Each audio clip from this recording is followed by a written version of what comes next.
Hey folks, welcome back to Zelda Oracles. Here in the Room of Rites, which is actually several rooms.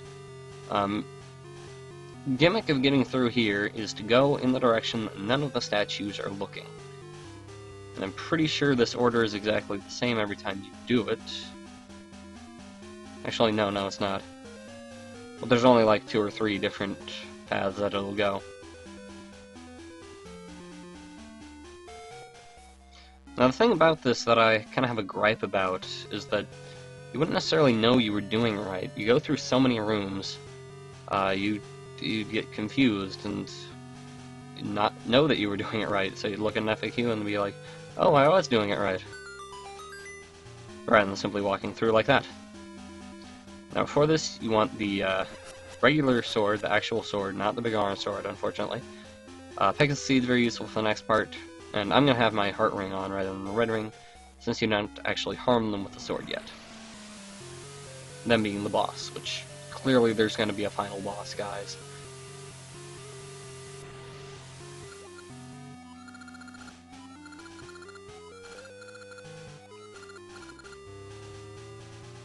Alright, here are our second to final bosses, Koma and Kotake. Together they are Twin Rova. And they are jerks, I don't like them very much. They're ugly and they smell.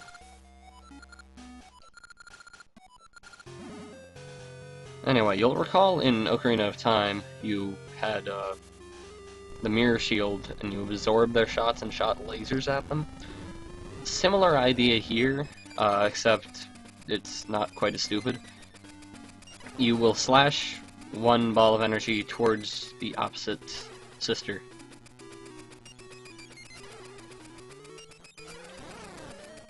And it's kind of difficult because the other sister is usually going to be off-screen, pretty far off-screen, and that's stupid collision detection. Whatever, it's doable, it's just tedious. And I'm very glad I have the heart ring going on here.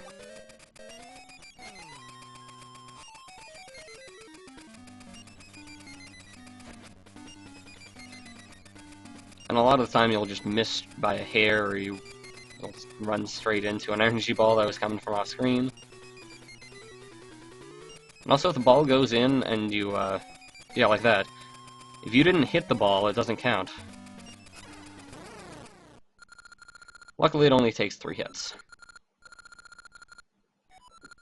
And they said Nox again. The translation is supposedly incorrect in the Seasons version, so I don't know what's up.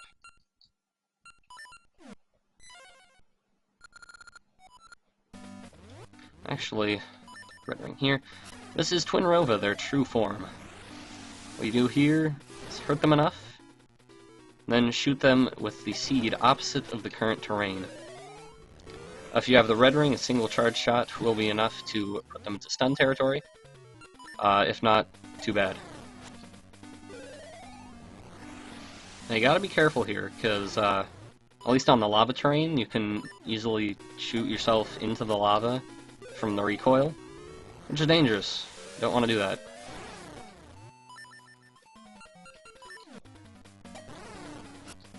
But luckily this is actually pretty easy once you get a pattern down. If you don't have the red ring, it's a great deal harder.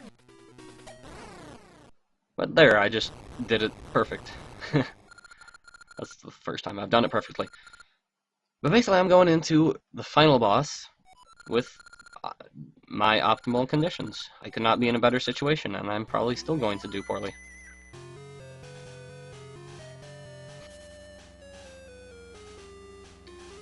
Anywho, because we defeated them, they can't sacrifice Zelda, even though Zelda's still unconscious on the sacrificial altar. Instead they will sacrifice themselves in order to resurrect Ganon. But since that isn't the way the ritual is meant to be done, things don't work out for them. In that Ganon is now totally insane and doesn't really think. Anyway, here, Rock's Feather very useful, Heart Ring very useful. Red Ring, Heart Ring. I want the red ring so I can kill it quicker.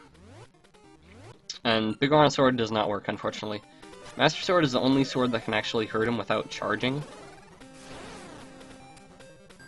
All other swords have to be charged in order to hurt him. It's like Onyx.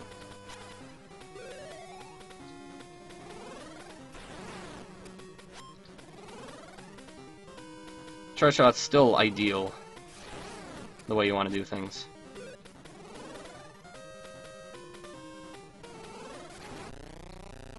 Oh, hello, you're dead. I didn't even show off all your moves. Um, well, anyway, sometimes he'll do a shockwave thing and stun you and then throw a super killer energy ball at you, and sometimes he'll reverse your controls. Um, but sometimes he'll just go down like a pansy. I didn't even use my potion. That's disappointing.